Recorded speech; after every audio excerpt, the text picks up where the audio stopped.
Issues relating to testimonial evidence are among the most straightforward and easy on the multistate, and they're also not terribly difficult on the essays. To begin with, we consider issues of witness competence, and here it's very straightforward and reasonable. A witness has got to have personal knowledge of all the matters that he or she is testifying to, except when a witness is testifying as to admissible hearsay. In order to be able to testify, a witness has to have the ability to communicate and a commitment to tell the truth. Put those things together, personal knowledge, ability to communicate, and a commitment to tell the truth, and we've got a witness who is competent to testify. So, when witnesses are disqualified from testifying, typically it's because they are too young or too crazy. They're infants or they're insane. And they're disqualified because they are incompetent. Some questions relate to the examination of witnesses. Keep in mind that leading questions are acceptable even on direct examination as to preliminary matters. But typically, leading questions are asked of adverse witnesses and they are asked on cross-examination. Other types of questions can be improper as well, like, for example, questions that are unreasonably argumentative, or compound questions, where the question actually contains more than one inquiry. There, the judge will sustain an objection and require counsel to ask the questions properly. The last set of issues that relates to the actual mechanics of eliciting testimony are those that deal with refreshing the recollection of witnesses, and these arise in two slightly different contexts.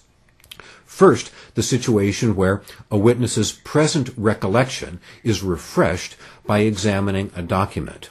After taking a look at the document, the witness's present recollection is refreshed, and he or she is able to testify from personal knowledge. Now, compare that to a situation where the witness's past recollection is recorded. The difference is that in this instance, the witness doesn't have any present recollection. So if the document satisfies the evidence rules, it comes in. Now, presumably, documents that are used to refresh recollections or prove that something was recorded are previously disclosed in discovery before we discuss them in court. In court, opposing counsel will have a chance to take a look at the document again before it's handed to the witness. The court gets to look at it too. The next big cluster of issues that deal with testimonial evidence arise from opinion evidence. And here, we've got two basic categories of opinion: lay witnesses and expert witnesses. Lay witnesses are allowed to offer an opinion about matters that the witness is competent to have an opinion about. Obviously, a lay witness isn't allowed to give expert testimony unless the witness has been qualified as an expert. And that leads us to consider expert witnesses. The issue of qualifying an expert is yet another area of evidence law that's really left to the judge. The judge gets to evaluate whether or not a witness qualifies as an expert. And sometimes a party can present a lay witness who ends up qualifying as an expert as a result of some specialized knowledge or understanding. Keep in mind that with regard to expert witnesses, typically they are allowed to venture an expert opinion about the ultimate issue in the case. We should also keep in mind that an expert witness need not testify from personal knowledge. The expert witness gets to testify from personal expertise, so the witness is allowed to draw inferences from the facts presented to him, and he can rely on other expert opinion if this is common in the field. Also, an expert witness is subject to cross-examination about parts of his background that go to his status as an expert. That means that the other party, the opposing party, can challenge the expert witness's qualifications, as well as challenging the expert witness's testimony. Next, we consider issues relating to the cross-examination of witnesses. Now, we've already seen that leading questions are acceptable on cross-examination. But here, we are dealing with a couple of more technical issues than that. Probably the most complicated of these is trying to impeach a witness with extrinsic evidence. Remember, prior inconsistent statements are admissible to impeach only when those prior inconsistent statements are given under oath or when they fall within a hearsay exception. Also, remember that extrinsic evidence is not admissible to impeach on a collateral matter. Let me give you an example of that. Suppose the plaintiff is suing the defendant for fraud, and on cross-examination, counsel asks the defendant whether or not defendant cheats on his golf game. And the defendant answers that question, "No, I don't." Well, we're not allowed to bring in the 4 people that were just playing golf with this guy last week who can come and testify about he is a liar when he plays golf. That would be extrinsic evidence offered to impeach the witness on a collateral matter. Here, whether or not the witness is a liar at golf is collateral to whether or not the witness is liable in court for fraud. So remember that extrinsic evidence has to be called to the attention of the witness first before it becomes admissible to impeach. In other words, the proper foundation has got to be laid.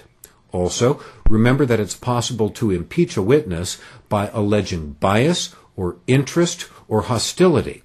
So where the witness refuses to admit facts relating to bias, extrinsic evidence is admissible to prove bias, because bias is not collateral to the actual issues in dispute in the instant case.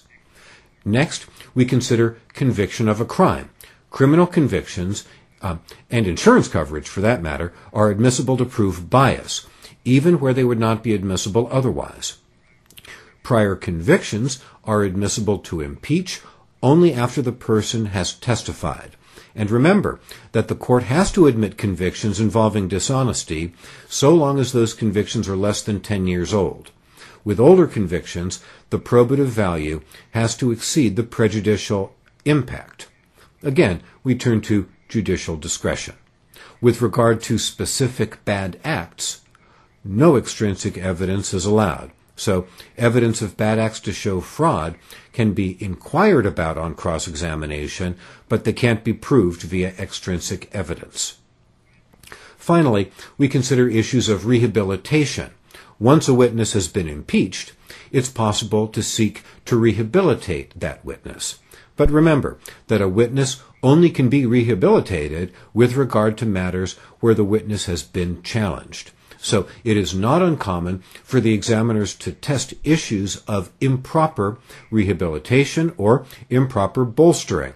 And probably the most typical example of this in real test situations is where we have the situation of a questioner trying to bolster the testimony of a witness on direct examination.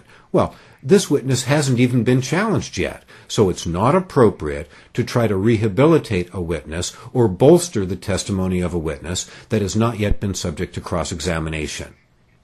And that's it for a short consideration of the big issues with regard to testimonial evidence.